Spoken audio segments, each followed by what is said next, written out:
What is the density of the substance of mass 100 grams and volume 10 cm3? ಮತ್ತೊಂದು ಪ್ರಶ್ನೆ, volume 3 cm3 and mass of 9 grams 9 kg grams ಅಲ್ಲ. ಮೊದಲನೇದಾಗಿ formula ಬರೆದುಬಿಡ್ತೀನಿ ಹುಡುಗರ. Density is equal to ತಾತನ್ಕೋಲ್ is equal to mass by volume ಅಲ್ವಾ. ತಾತನ್ಕೋಲು ಈ ಥರ ನಾವು ಕಟ್ಕೊಳ್ಳಿ. ಮತ್ತು ಮುಂದೆ ಮೊದಲೇ ಪ್ರಶ್ನೆ ಏನು, ಮಾಸ್ ಇದು ಗ್ರಾಮ್ಸಲ್ಲಿದೆ, ನಮ್ಗೆ ಉತ್ತರ kg/m³ ಇರಬೇಕು. ಹಾಗಾಗಿ ಇದನ್ನು kg ಕನ್ವರ್ಟ್ ಮಾಡೋಣ. ಸರಿ ತಾನೆ? Divide by 1000. ಸೊ ಇದನ್ನು ಎಕ್ಸ್ಪೊನೆಂಟ್ಸ್ ಎಲ್ಲ ಉಪಯೋಗಿಸ್ಕೊಂಡು 2 ಆಗುತ್ತಿದ್ದು. 100 ಅಂದರೆ 10⁻², ಇದು 10⁻3, ಇದು -3 ಆಗುತ್ತೆ ಇದು ಅಲ್ವಾ. ಸೊ 10⁻−1 kg ಗೊತ್ತಾಯ್ತಾ? ಇದೇ ರೀತಿಯಲ್ಲಿ ಇಟ್ಕೊಡಿ. ಮತ್ತು ಮುಂದೆ ನೆಕ್ಸ್ಟ್ ಏನು, ವಾಲ್ಯೂಮ್ ಅಲ್ವಾ. Volume is equal to 10 cm3. ಇವಾಗ ಏನು ಮಾಡಬೇಕಿದೆನಾ, ಪ್ರತಿಯೊಂದು ಮೀಟರಲ್ಲೂ 10⁻² ಸೆಂಟಿಮೀಟ್ರ್ ಇದೆ. ಕ್ಯೂಬ್ ಆಯಿತು ಅಂತ ಹೇಳಿದ್ರೆ raise this to the power of cube ಅಷ್ಟೇ. ಸರಿನಾ? ಅಂತ ಹೇಳಿದ್ರೆ 10⁻6. ಇವಾಗ 1 m³ ಎಷ್ಟು m³ ಇರುತ್ತೆ? 10⁻⁻6 ಅಷ್ಟೇ. ಇಲ್ಲಿ ಪಾಸಿಟಿವ್ ಇದೆ, ಇಲ್ಲಿ ನೆಗೆಟಿವ್ ಆಗುತ್ತೆ, ಯಾಕಂದರೆ ಡಿವಿಷನ್ ಆಗುತ್ತೆ ಅಲ್ವಾ. ಸಿಂಪಲ್ ಇದು ಪ್ರೊಪೋರ್ಷನಾಲಿಟಿ ಅದನ್ನು ಉಪಯೋಗಿಸ್ಕೊಂಡು ಇದನ್ನು ಕಂಡುಹಿಡಿಬೋದು. ಹಾಗಾಗಿ volume is equal to 10⁻1 into 10⁻⁻6 cm3.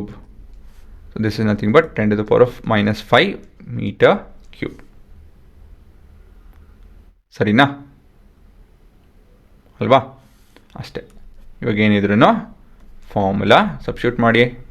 Mass is -5 -1 -5, ಸೊ -1 + 5 ಆಗುತ್ತೆ. ಗೊತ್ತಾಯ್ತಾ? ಇದನ್ನೆಲ್ಲ ಮತ್ತೊಂದ್ಸತಿ ಹೇಳ್ತಾನೆ ಎಕ್ಸ್ಪೊನೆನ್ಸಲ್ಲಿ ಬರುತ್ತೆ. ಇದೆಲ್ಲ ಗೊತ್ತಾಗ್ತಾಯಿಲ್ಲ ಅಂದರೆ ಎಕ್ಸ್ಪೊನೆನ್ಸಲ್ಲಿ ಬರುತ್ತೆ. kg/m³. ಸರಿನಾ ಹುಡುಗರ? a⁴n/a⁴m is a⁴n−m. ತುಂಬ ಜನ ನೋಡಿದ್ದೀನಿ ಕಷ್ಟ ಬೀಳ್ತಾರೆ ಇದರಲ್ಲಿ, ನೆಗೆಟಿವ್ ಬಂದಾಗ ಇದು ಹೇಗೆ ಪ್ಲಸ್ ಆಯಿತು ಅಂತೆಲ್ಲ ಹೇಳಿ. ಸರಿನಾ? ಇದೊಂದು ಸತಿ ನೋಡಿಸ್ತೀನಿ, ಬಟ್ ಇದನ್ನು ಅಭ್ಯಾಸ ಮಾಡ್ಕೊಳಕ್ಕೆ ಹೋಗ್ಬಿಡಿ. ಇಲ್ಲಿ ಕಲಿಯೋದಕ್ಕೆ ನೀವು ಅಲ್ಲಿ ಹೋಗಿ ಕಲ್ತ್ಕೊಬೇಕು. 10⁻⁻1 ಫಾರ್ಮುಲಾ ಪ್ರಕಾರ n is -1 ಅಲ್ವಾ. ಇಲ್ಲಿ a ಬಂದು 10 ಆಗುತ್ತೆ, n ಬಂದು -1, m ಬಂದು -5. ಸರಿನಾ? ಇದನ್ನು ನಾನು ಇಲ್ಲಿ ಸಬ್ಸ್ಟಿಟ್ಯೂಟ್ ಮಾಡ್ತಂದ್ರೆ ಏನು ಬರುತ್ತೆ? a ಬದಲಾಗಿ 10, n ಬದಲಾಗಿ -1, ಮೈನಸ್ ಆಫ್, ಇಲ್ಲಿ ಮೈನಸ್ ಆಲ್ರೆಡಿ ಇದೆ, -5. ಮೈನಸ್ ಆಫ್ ಮೈನಸ್ ಏನಾಗುತ್ತೆ ಹುಡುಗರ? ಪ್ಲಸ್ ಆಗುತ್ತೆ ಅಲ್ವಾ. ಹಾಗಾಗಿ ಈ ಉತ್ತರ ಬಂತು. ಸರಿನಾ? ಇದು ಪ್ರತಿಯೊಂದರಲ್ಲೂ ನಾವು ನೋಡ್ಸೋದಕ್ಕಾಗಲ್ಲ, ಪ್ರಾಕ್ಟಿಕಲ್ ಅಲ್ಲ ಇಲ್ಲ ನೋಡ್ಸೋದು. ತುಂಬ ಜನ ಗೊತ್ತಿರುತ್ತಿದ್ದೋ ಅವ್ರ ಟೈಮ್ ವೇಸ್ಟ್ ಆಗುತ್ತೆ. ಸೊ ಅಲ್ಲೋಗಿ ನೋಡ್ಕೊಳ್ಳಿ. ಸರಿನಾ? ಇಲ್ಲಿ ನೋಡ್ಸೋದಕ್ಕೆ ಹೋಗಲ್ಲ, ಮುಂದಕ್ಕೆ ಹೋಗ್ತಾ. ಹಾಂ, ಇಲ್ಲಿ ಮತ್ತೊಂದು ಪ್ರಶ್ನೆಗೆ ಜಾಗನೇ ಇಲ್ಲ, ಇಲ್ಲೇ ಮಾಡ್ಬಿಡೋಣ. ಎರಡನೇ ಪ್ರಶ್ನೆ, density is equal to mass. ಇಲ್ಲೇ ಹುಡುಗರ ಮಾಸ್ ಇಲ್ಲಿ ನೋಡ್ಬೋದು, ಕೆ ಜಿಯಲ್ಲಿದೆ.